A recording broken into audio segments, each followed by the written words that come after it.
حسن اتفاق سے آئی C S کے بارے میں ایک ایسا پرانا کتابچہ دستیاب ہو گیا جسے ڈپٹی کمشنران کے لیے ہدایت نامہ کہا جا سکتا ہے۔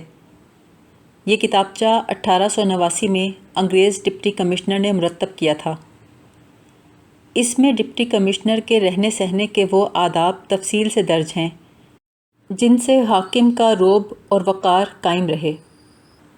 اس کے مطابق ڈپٹی کمشنر کے ذاتی عملے میں مندرجہ ذیل اسٹاف ہونا ضروری ہے: ایک بیرا، ایک بٹلر، ایک خانسامہ، ایک خدمتگار، کتوں کی خدمت کے لیے ایک سگبردار، گھوڑوں کی دیکھ بھال کے لیے 2 سائس، ایک مسالچی، ایک حمال، ایک آیا، ایک حقہ بردار، ایک دھوبی، ایک درزی، ایک بہشتی، ایک مالی، ایک نائی، ایک دودھ والا، ایک مہتر، 3 پنکھا کلی اور 5 چپراسی۔ یہ 1889 کی بات ہے جب ملکہ کا راج تھا اور سلطنت برطانیہ کا آفتاب غروب نہیں ہوتا تھا۔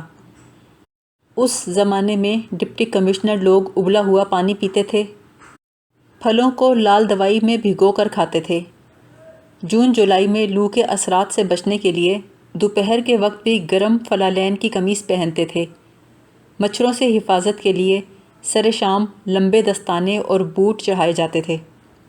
میم صاحب سال کا آدھا حصہ پہاڑ پر اور آدھا حصہ ولایت میں بسر کرتی تھیں۔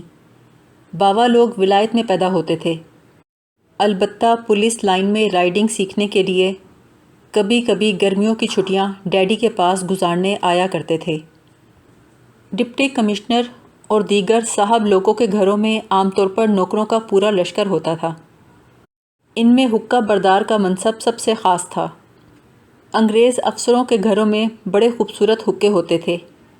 ان میں عرق گلاب ملا کر پانی استعمال کیا جاتا تھا۔ جب صاحب بہادر صوفے پر لیٹ کر حقہ پیتے تو ایک خادم نلکی تھام کے کھڑا رہتا تھا اور ایک خدمتگار تانبے کی پھوکنی سے چلم میں پھونکے مارتا۔ بڑی دعوتوں میں افسروں کے ساتھ ان کے حقہ بردار بھی آتے تھے اور اپنے آقاؤں کے پاس دست بستہ کھڑے رہتے تھے۔ حقوں کی نشست بڑے رکھ رکھاؤ اور سلیقے سے جمتی تھی۔ کسی دوسرے کے حقے کی نلکی کے اوپر سے گزرنا بے ادبی اور گستاخی سمجھا جاتا تھا۔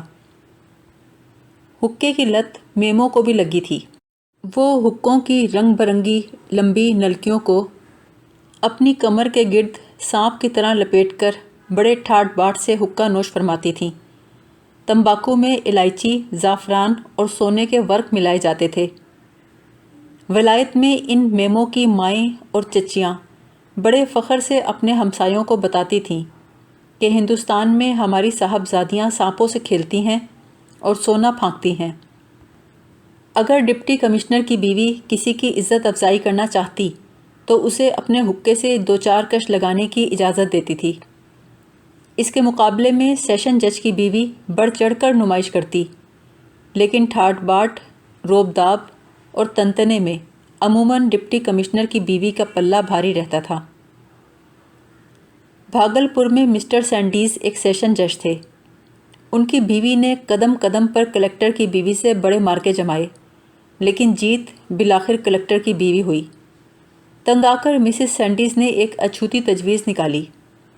اس نے جج صاحب کی عدالت پیپل کے ایک پرانے درخت کے اوپر قائم کر دی۔ ایک مضبوط تنے پر سیمنٹ کی چوکی بنا دی گئی، اس پر مخملی تکیے رکھے گئے۔ اب ہر روز جج صاحب اس نشست پر بیٹھ کر اجلاس کرنے لگے۔ ایک قریبی شاخ پر پیشکار صاحب بیٹھتے تھے، کسی ٹہنی پر ملزم ٹنگا ہوتا تھا، کسی پر گواہ۔ البتہ وکیل صاحبان کو زمین پر کھڑے ہو کر بحث کرنے کی اجازت تھی۔ ڈپٹی کمشنر کی بیوی اب بھی ہار نہ مانتی تو غالباً ان کے شوہر کو اپنا دفتر کھجور کے پیڑ پر کھولنا پڑتا۔ برہام پور گنجم میں ایک صاحب مسٹر سنوڈ گراس نام کے کمشنر تھے۔ ان کو اور ان کی میم صاحبہ کو تیراکی کا شوق تھا۔ برہام پور میں ایک جھیل تھی جس میں چھوٹا سا جزیرہ بھی تھا۔ ڈپٹی کمشنر نے وہاں ایک خوبصورت کمرہ تعمیر کروا لیا۔ ہر صبح میاں بیوی تیر کر وہاں چلے جاتے تھے۔ صاحب بہادر تو بیئر پی کر سو رہتے تھے۔ میم صاحبہ ان کی فائلوں سے کاغذی ناؤ بنا کر اپنا جی بہلایا کرتی تھیں۔ ہوتے ہوتے سارا کا سارا دفتر غرق ہو گیا۔ انجام کار گورنر نے فوج کا دستہ بھیج کر میاں بیوی کو ان کے حسین جزیرے سے برآمد کیا۔ ڈپٹی کمشنروں کی یہ تاریخی جنس اب نایاب ہے۔ وہ شاہانہ ٹھاٹ باٹ قائم نہیں رہے، نوکروں چاکروں کا ہجوم بھی گھٹ گیا ہے۔ ان کے جہانگیری ٹھاٹ باٹ تو ختم ہو گئے، لیکن ان کی بیویوں میں نور جہاں کی روح اکثر و بیشتر حلول کرتی رہتی ہے۔ انگریزوں کے دور حکومت کے بعد ہمارے اسٹیشن جج صاحبات کی بیگمات نے ڈپٹی کمشنر کی بیوی کے ساتھ رقابت کا میدان خالی کر دیا ہے، لیکن اب یہ خلا کپتان پولیس کی بیوی بڑی کامیابی سے پورا کرتی ہے۔ ڈپٹی کمشنر کی بیوی خود کو ضلع کی خاتون اول سمجھتی ہے، لیکن تھانے داروں، ہیڈ کانسٹیبلوں اور عادی مقدمے بازوں کی بیویاں ایس پی کی بیوی کو احساس دلاتی ہیں کہ تمہارا میاں تو ضلع کا برابر کا مالک ہے، اگر پولیس کا سہارا نہ ہو تو ڈپٹی کمشنر کی کیا مجال کہ بنگلے سے باہر قدم بھی رکھ سکے۔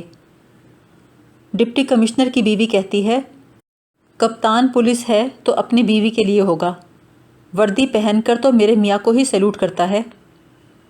اس سلسلے میں مجسٹریٹ صاحبان، وکیلوں، تحصیلداروں، میونسپل کمشنروں اور ڈسٹرکٹ بورڈ کے ممبروں کی بیگمات ڈی سی کی بیوی کی تائید کرتی ہیں۔ ضلع میں خواتین کی سرگرمیاں دو متوازی خطوط پر چلتی ہیں۔ اگر کوئی انجمن خواتین ہے تو وہ دو حصوں میں تقسیم ہو جاتی ہے۔ لڑکیوں کے کسی اسکول میں تقسیم انعامات کی تقریب میں دو دو جلسے منعقد ہوتے ہیں۔